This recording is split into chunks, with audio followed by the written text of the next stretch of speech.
All right, sports fans, today's topic of conversation is in the fast-paced, sexy world of insurance is going to be personal lines insurance specifically for the business owner and executive.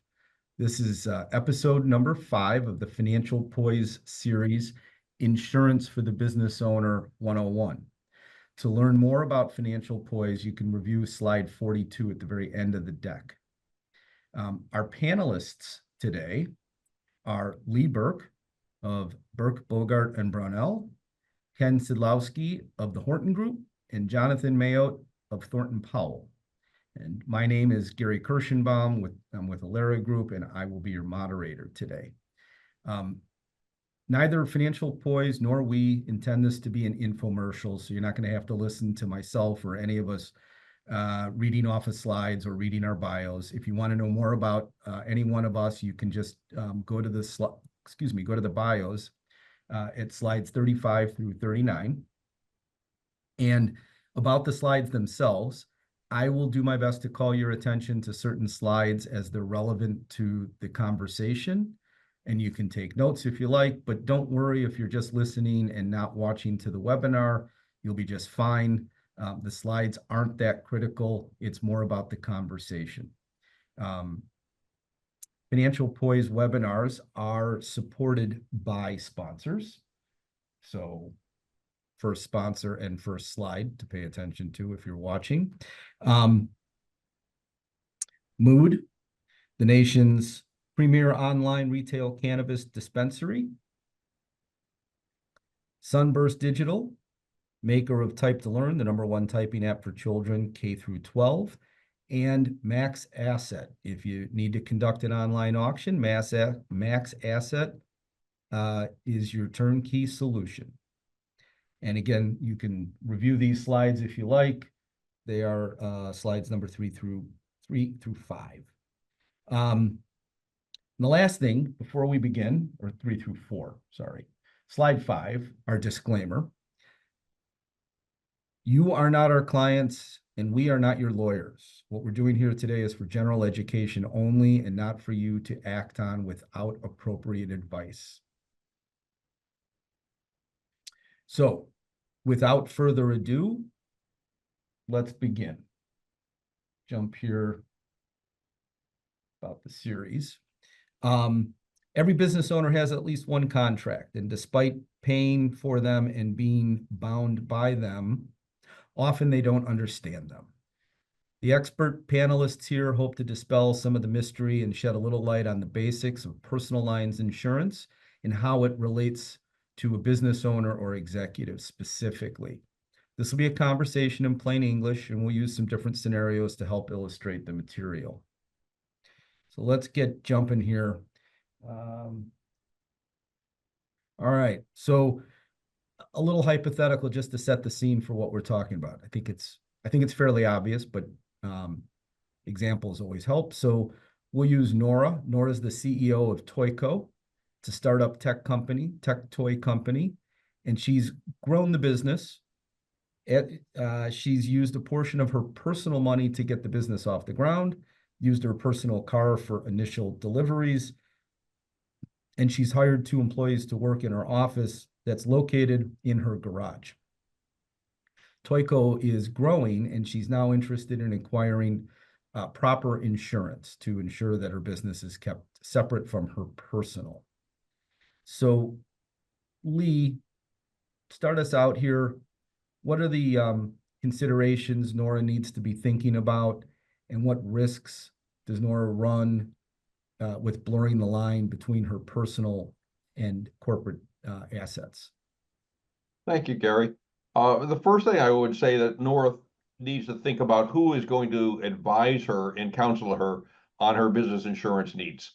Having somebody that is experienced and knowledgeable in the insurance, particularly in her particular geographical area and her type of business, would be very helpful and would provide her good help in choosing the proper coverage and the least expensive coverage for the money for her business.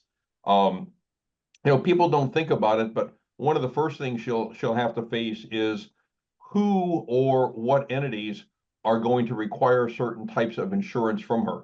So her first insurance decision may simply be complying with what a landlord, a lender, a customer, an investor, or a municipal government requires in terms of some type of insurance. She's got a toy company. She's starting off small. We've probably all seen it with people that have toy companies. You know, their goal is to eventually sell to Walmart or through Walmart or Amazon. Trust me, Walmart and Amazon are going to have very, very specific insurance requirements for her. And they're not going to be negotiable. So, you know, these are the types of things that she's going to have to begin thinking about as the company grows. Certainly a budget.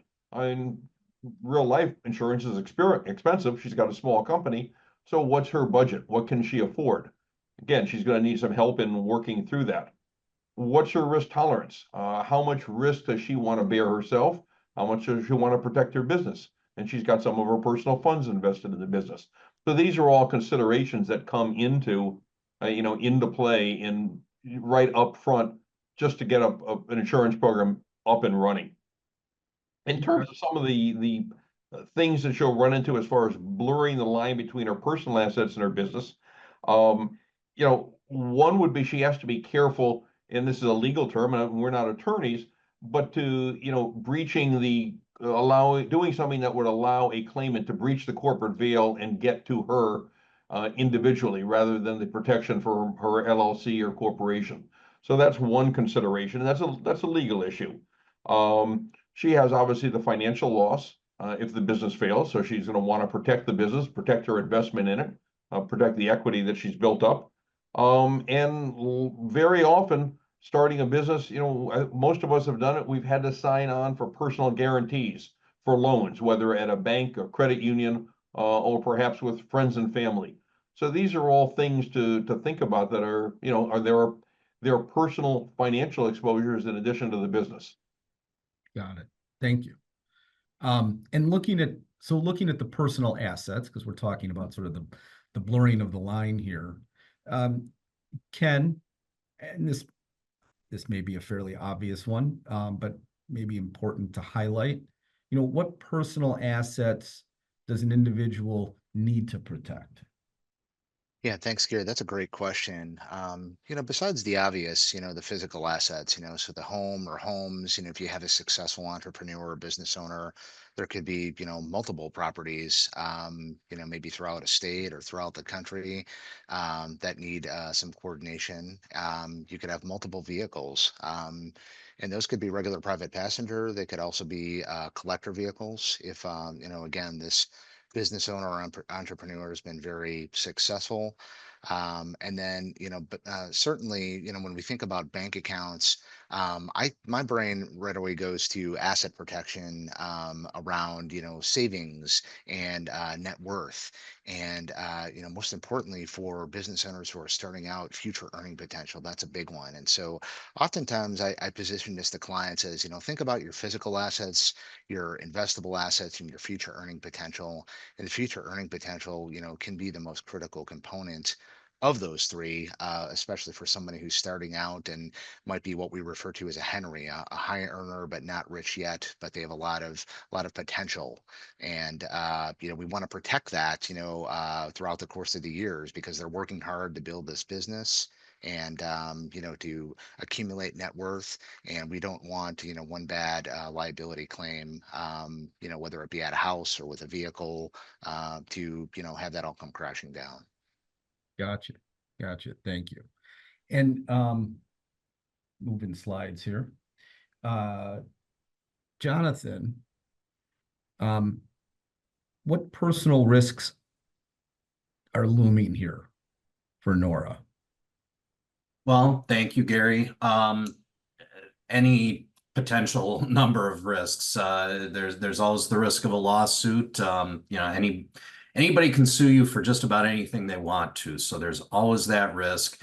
I think a lot of times business owners will think that, oh, well, if a client's going to sue the business and they're also going to sue me as an individual, then the the business policy is definitely going to pick that up. Not always. It depends on the lawsuit. It depends on the policy. So that's definitely something that needs to be taken into account with both the business insurance policies, the personal insurance policies, legal judgments. There's always, that's one where, you can end up paying out of pocket sometimes for judgments against you. Bankruptcy is something that is not insurable. So, that's always a risk, but there's always going to be some sort of risk if you are taking on ownership of a business.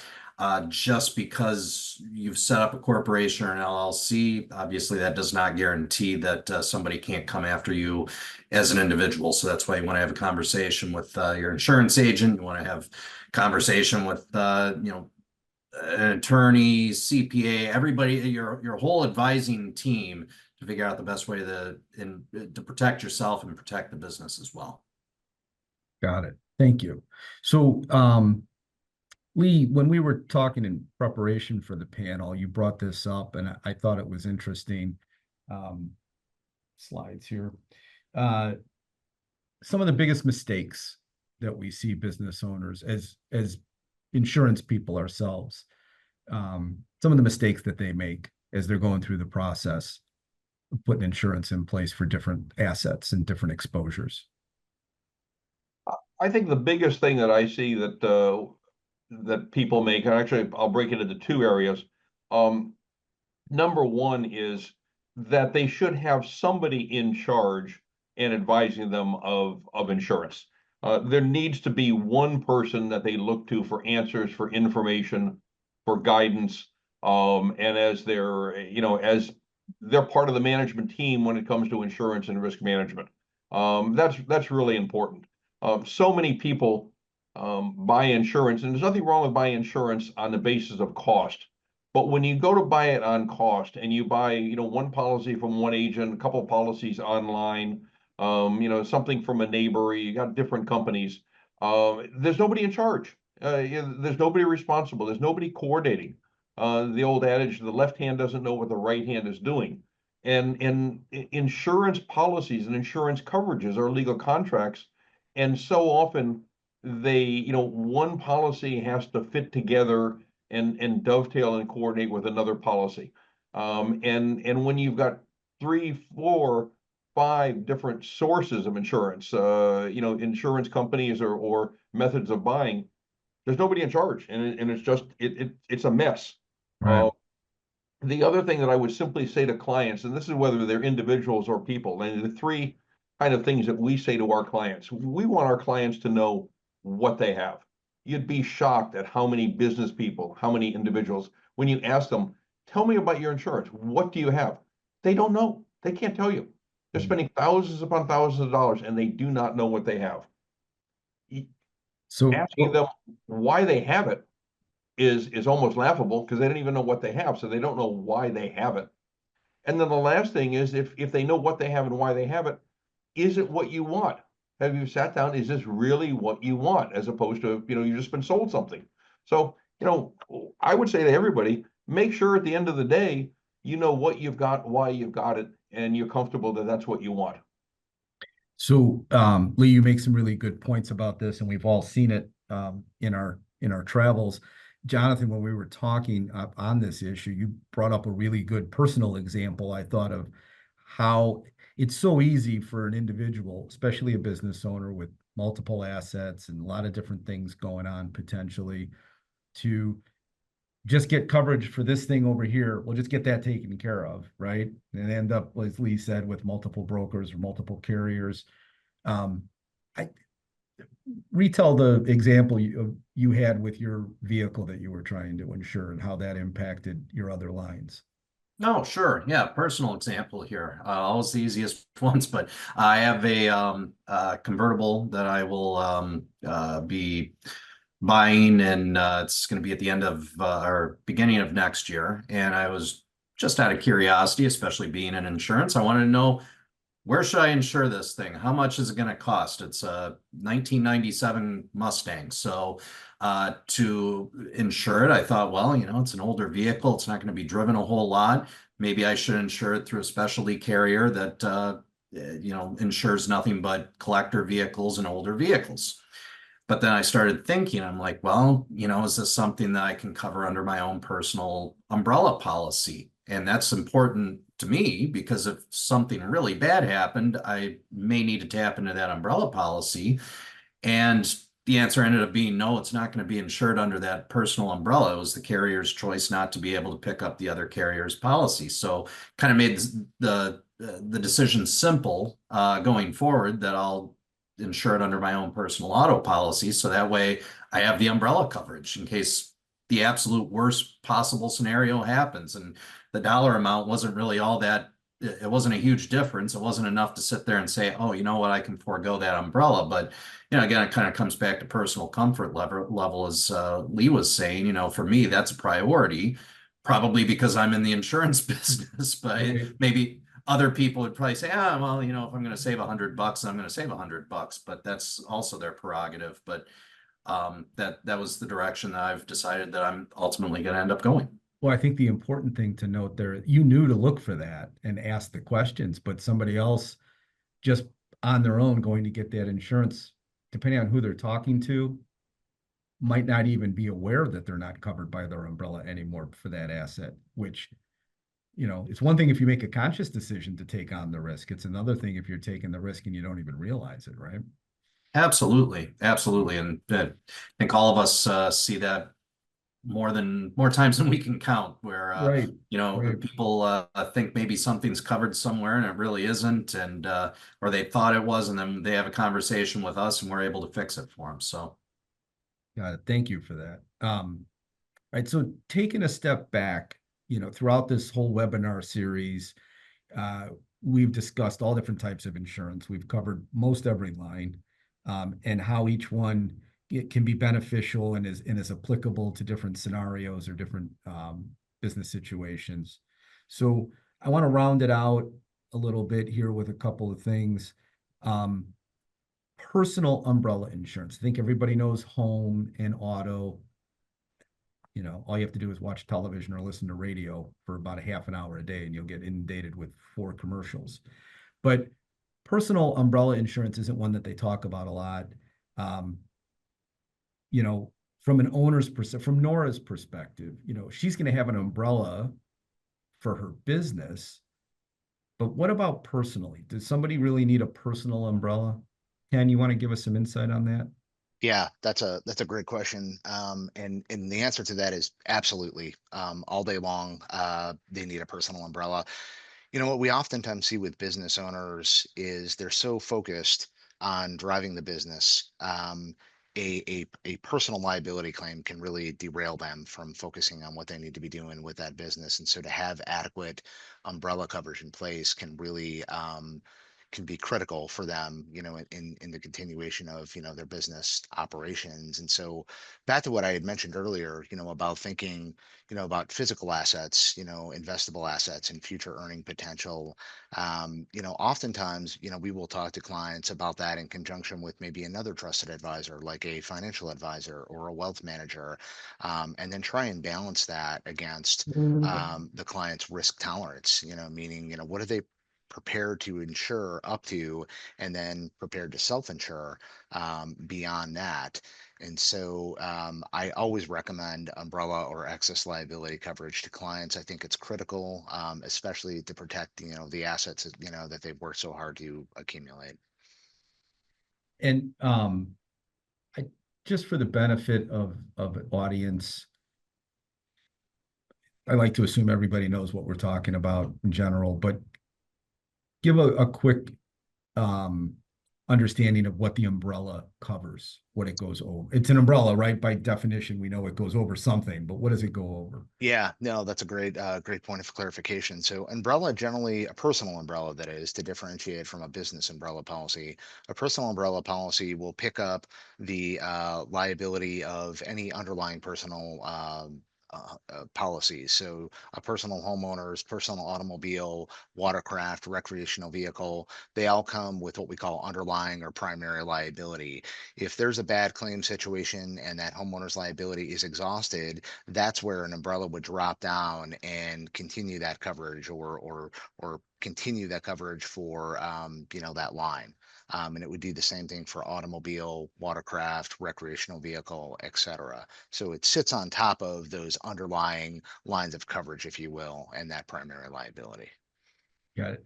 I would only add to that, and this came up for me many years ago, when I didn't have a personal umbrella, but I owned some investment real estate. I didn't have watercraft or extra vehicles or anything of that sort, but I had some investment real estate, and it was told by my insurance guy that I needed an umbrella policy to go over my general liability in the case of a simple slip and fall case Yeah. on my property. Absolutely. Yeah. Yeah, absolutely. It's going to cover, across the board, situations, as I like to say, wherever your feet go, your umbrella coverage should go to. And that can be, to your point, the simple slip and fall. It can be the auto accident. It could be, an unfortunate accident, in a pool or a trampoline in the backyard.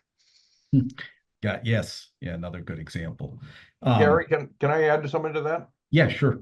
One of the worst things in life to have after your name is defendant. If you're a defendant in a lawsuit, particularly if it's an auto claim or some type of event where somebody's been injured seriously, whether it's your business or individually, it's a terribly scary position to be in. I mean, most of us, I think, have had clients that have been in that situation. You get the call, they tell you that something's happened, and they're worried about are they going to be destitute? Do they have to take steps to protect the action? Their assets. I had a client. The first thing they wanted to say is, "Do we have to sell our house? Should we move to Mexico? Should we get out of the country? Take our assets with us before we get sued?" I mean, that's a horrible phone call to get from a couple that's worked all their life and they're comfortable financially. They're in their 60s, but they're literally afraid that they may be destitute. Now, a lot of their fears were irrational, but they may have been irrational, but they were real. Right. And the ability to say to that client who had an umbrella, "Hey, look, let me tell you the situation. The problem you've got belongs to the travelers.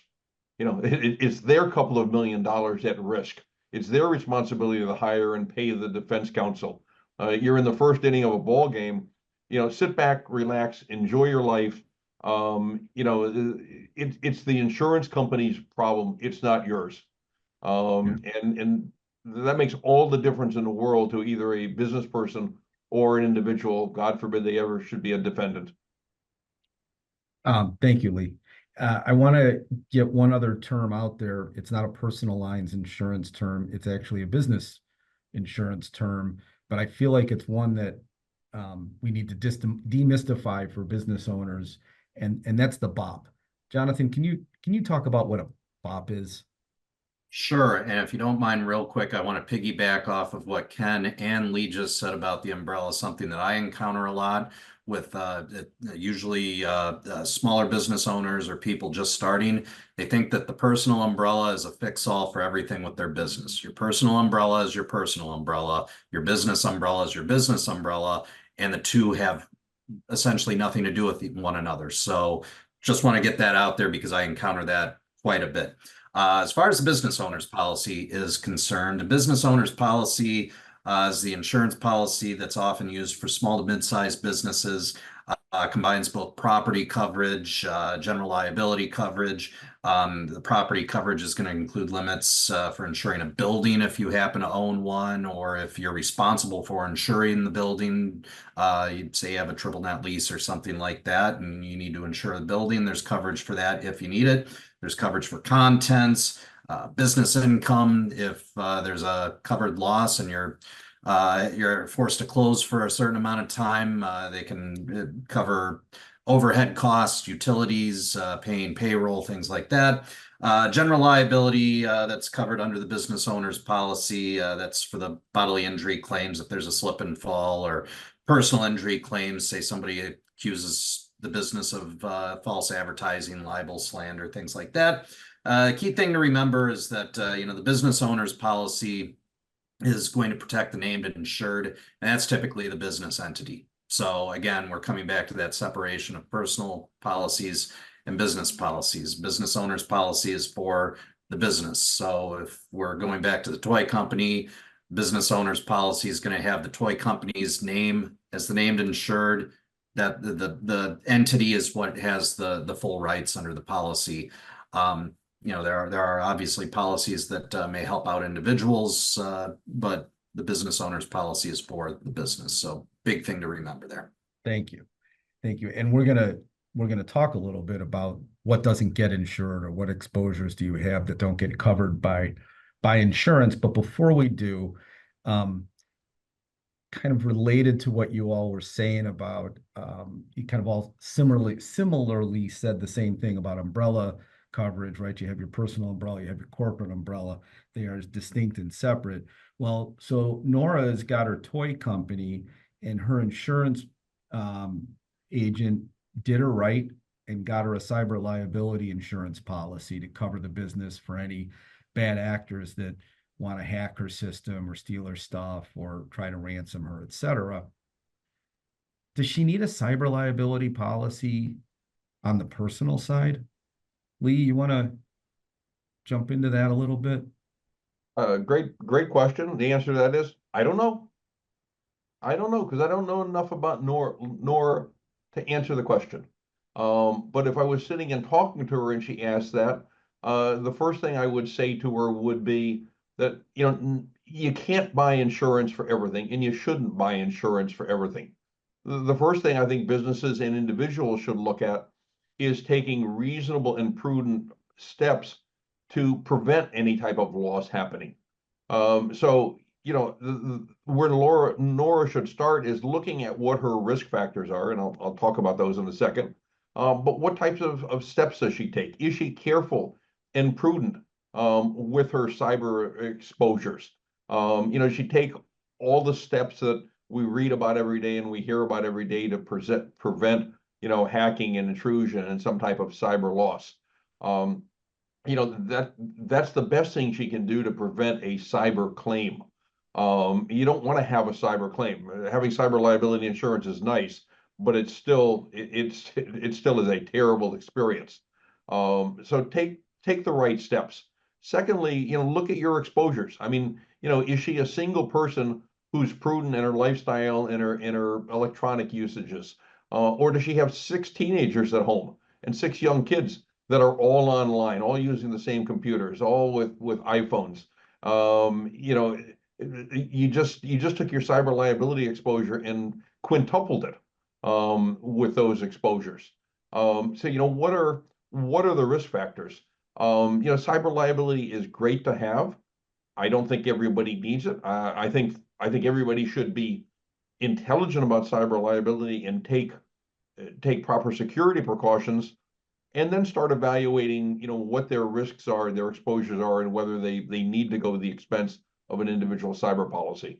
The other thing to look at is some homeowners policies will provide a limited amount of cyber protection. It's not much, it's not great, it's inexpensive, but that's a place to get at least some coverage on an inexpensive basis.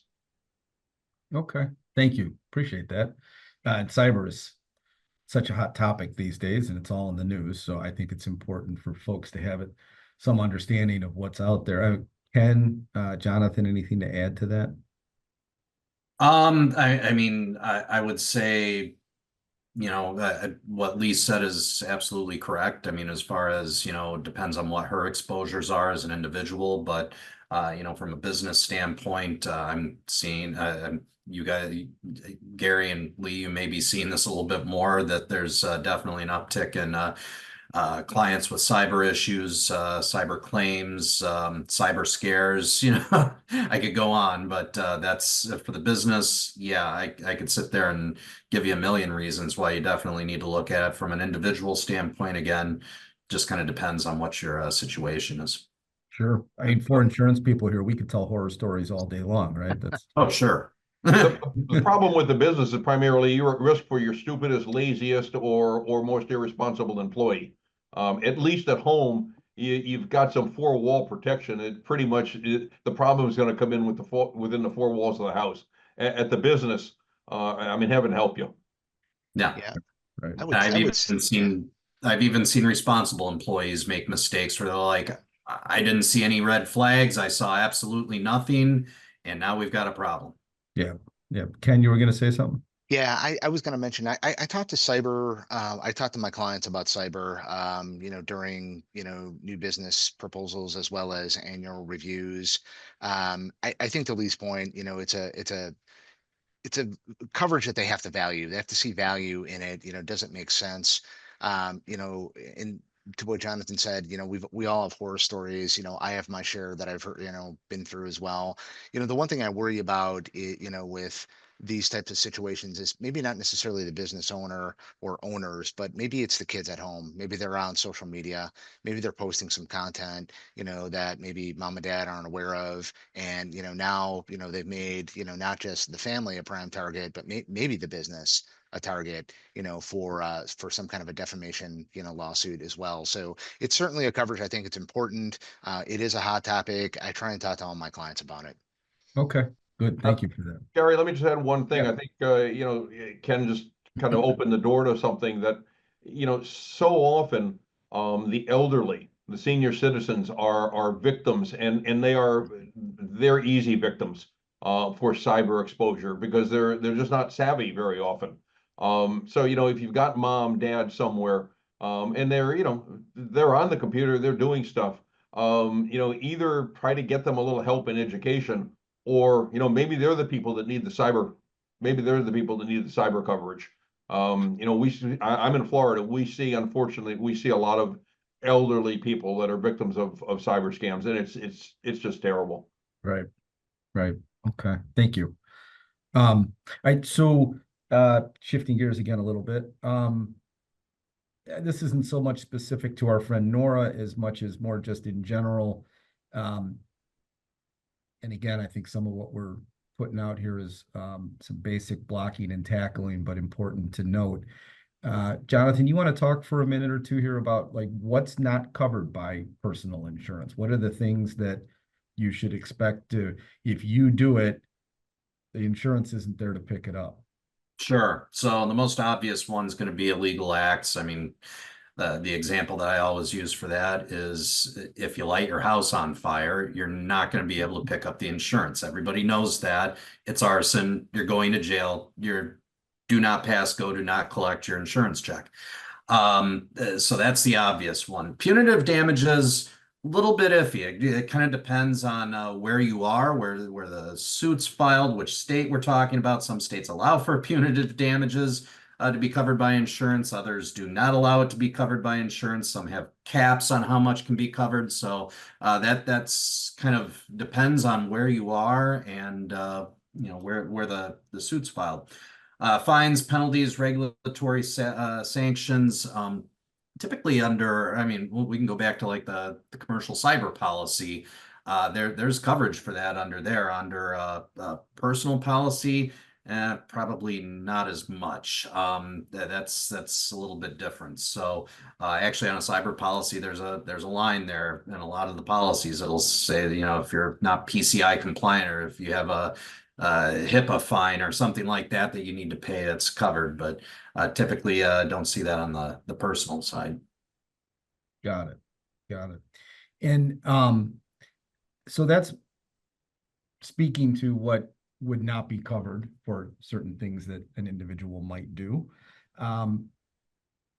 What about exclusions? Ken, you want to talk a little bit about what somebody might expect for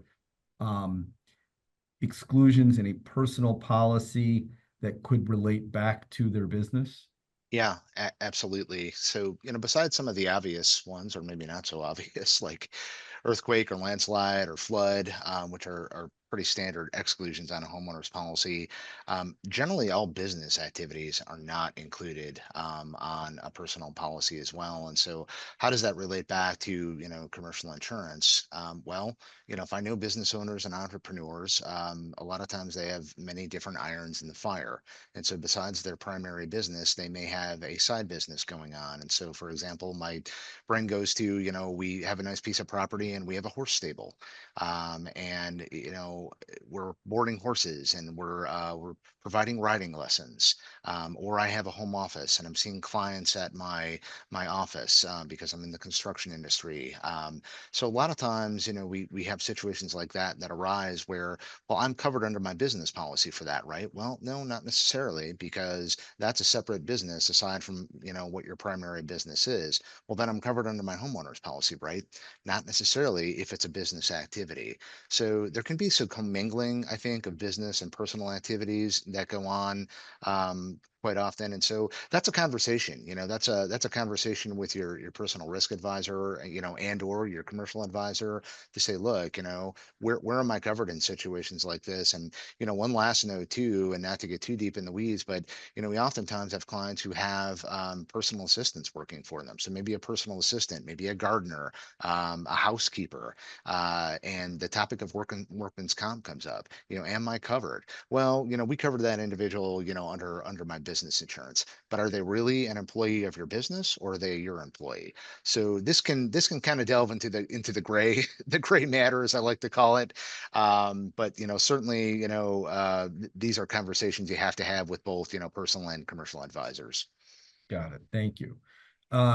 Jonathan, you want to add a little bit of that on the um, for-profit boards? Sure. I'll just real quick piggyback off of what Ken just mentioned with employees. I've had people ask me about they'll have au pairs or nannies for their kids, and they're technically employees. Are they, what happens if they happen to slip and fall in my kitchen? Well, you better have a workers' comp policy for them somewhere if they're your employee. So it's definitely something that people need to keep their eyes and ears open for and have that conversation. But as far as personal activity on a for-profit board, before you ever jump on a board, whether it's for-profit or even non-for-profit, make sure there's a directors and officers policy in place, because your homeowner's policy is, if it's non-profit, maybe there might be a small amount of coverage, but most likely not. There's definitely not going to be any coverage if you're on a for-profit board. So you need to make sure that there's that directors and officers policy that's being held by the organization before you ever commit. Otherwise, you are putting your personal assets out there and at risk. So definitely something to keep in mind. Got it. And last item, auto. Lee, let's talk about auto and personal versus business. Okay, well, let's go back to part of the earlier conversation we had with talking about, who's in charge and who's coordinating everything. Because so often, personal autos are used in business, or business autos are, used at home for personal use.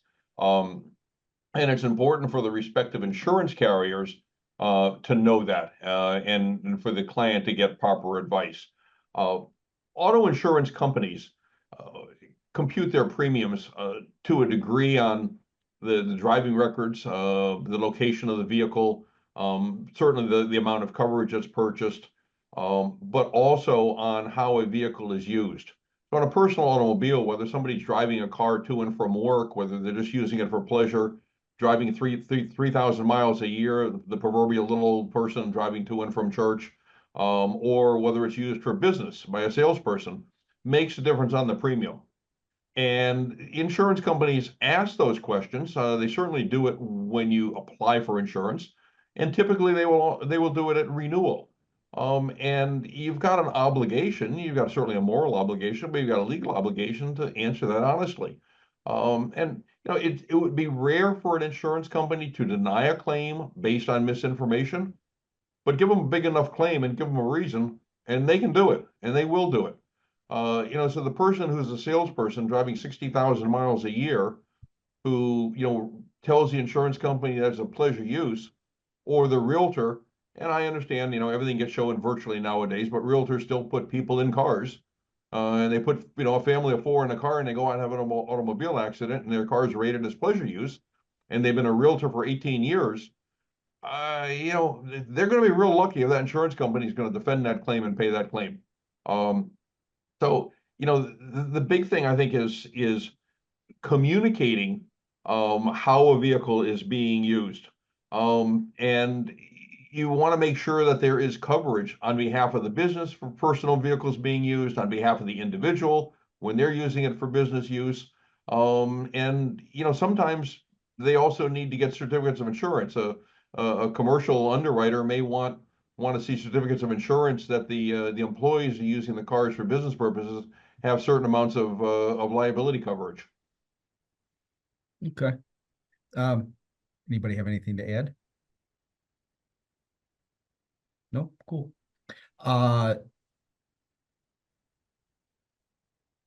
So one question that might be on the mind of Nora is she's obtaining her insurance to cover her business properly.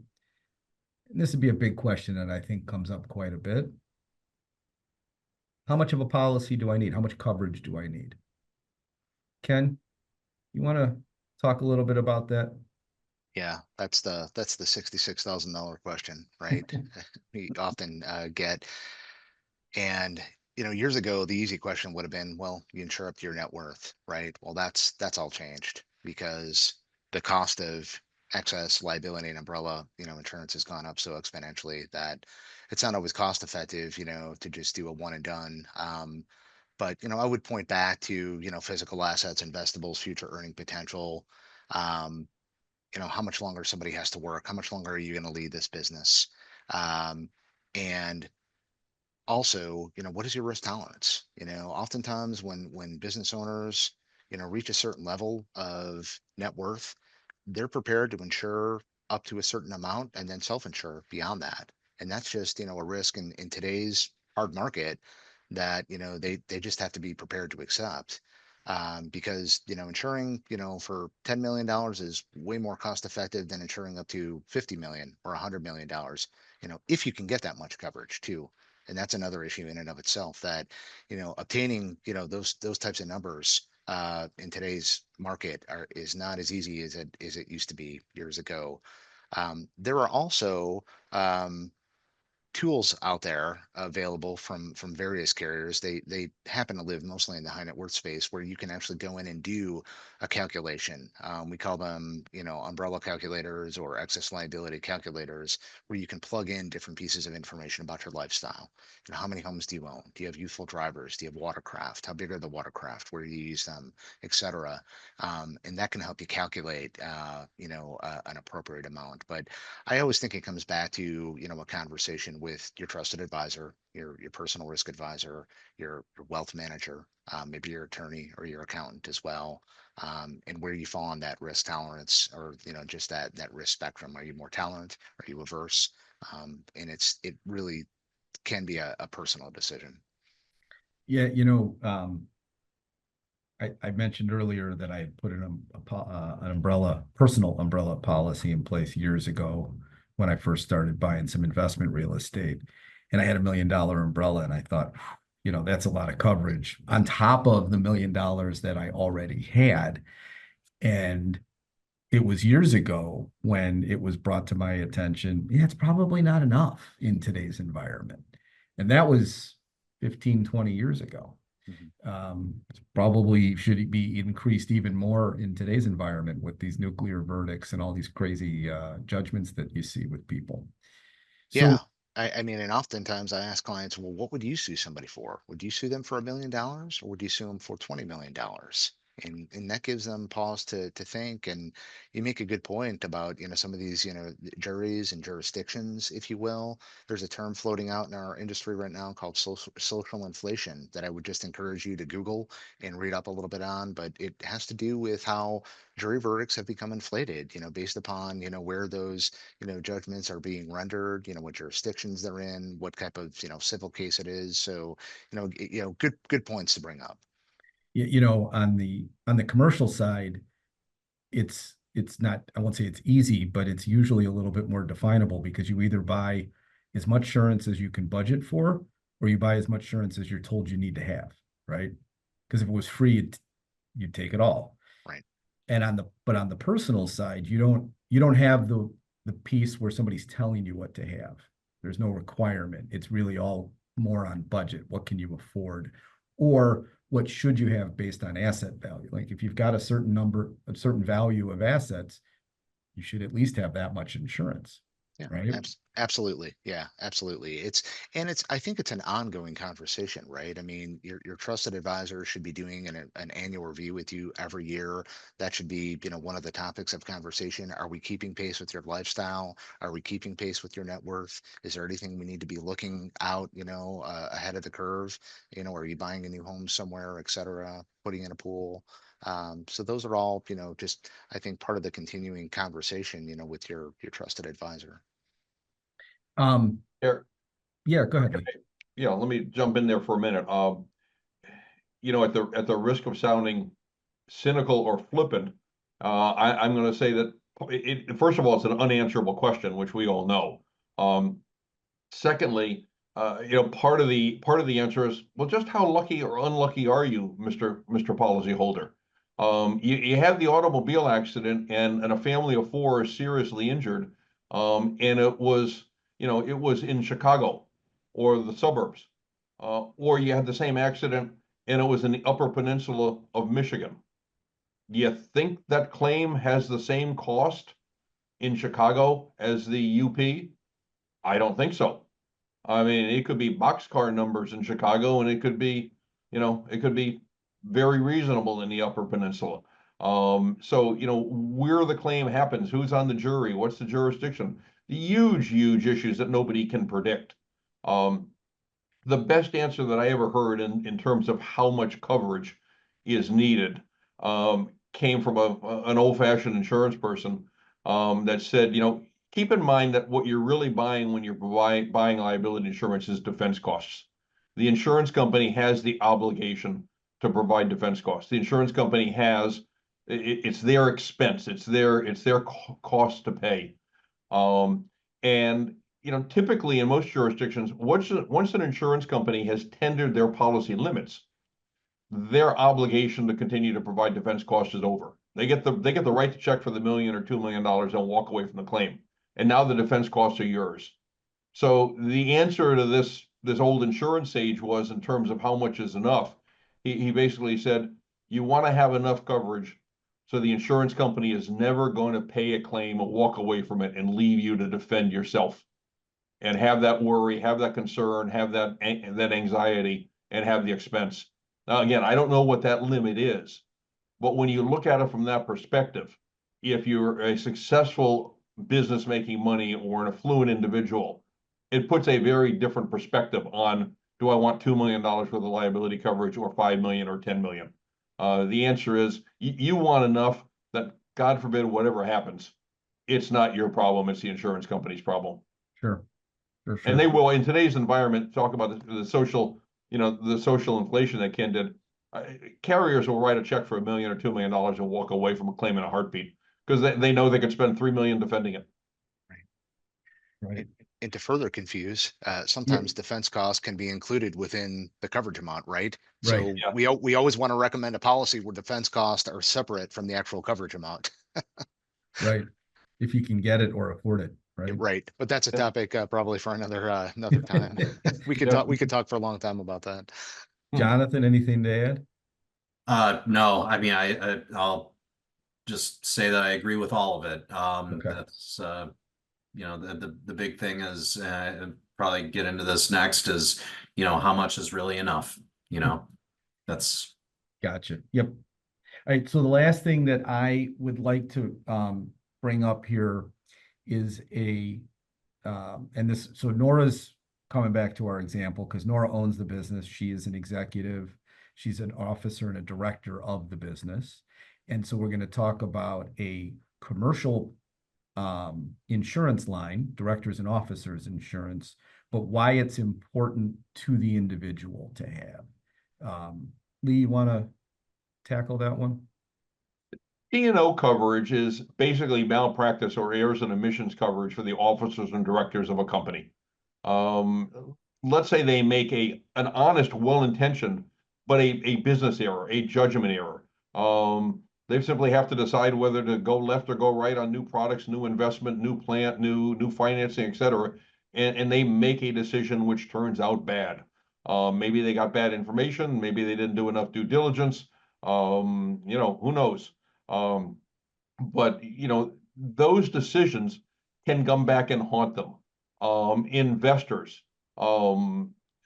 customers, uh, employees, lenders, can all turn around and potentially bring effectively what amounts to a malpractice or an error omission suit back against the officers and directors of an entity, for those management mistakes. We read about it all the time with big corporations, but it happens in small corporations. It's particularly of a concern. I think everybody will, has had this experience with family-held companies. You say, gee, it's a family-held company. It's been a family for 40 years. Yeah, that was okay when it was your grandma and grandpa. They were probably not suing each other. But now you've got 14 different family members and effectively 3 different family trees, and at least a couple of them don't get along. I mean, it's a toxic environment to start with, let alone somebody making a decision that costs somebody a couple of $1 million. So, that D&O coverage can be very, very important. It doesn't have to be a big public corporation.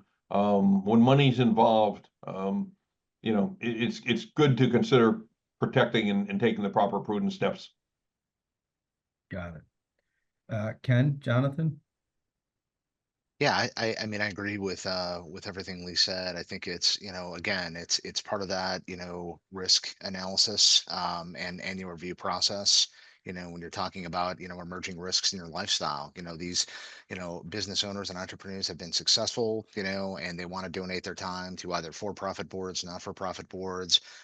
There, can be exposures there for them that they're not, thinking about. And so, be it for-profit or not-for-profit, there are solutions out there that can be put in place to supplement, any underlying coverage, if you will, that the board should have and should be shared with you, on the onset of your directorship or your board membership. But I think it's it's just something to be cognizant of. If you're going to go out and participate in boards, understand what the coverage is, understand what the gaps or exposures can be, and supplement if necessary. Got it. All right. We are early, a few minutes. If nobody has anything else to add, I will sign us off. You guys are all good?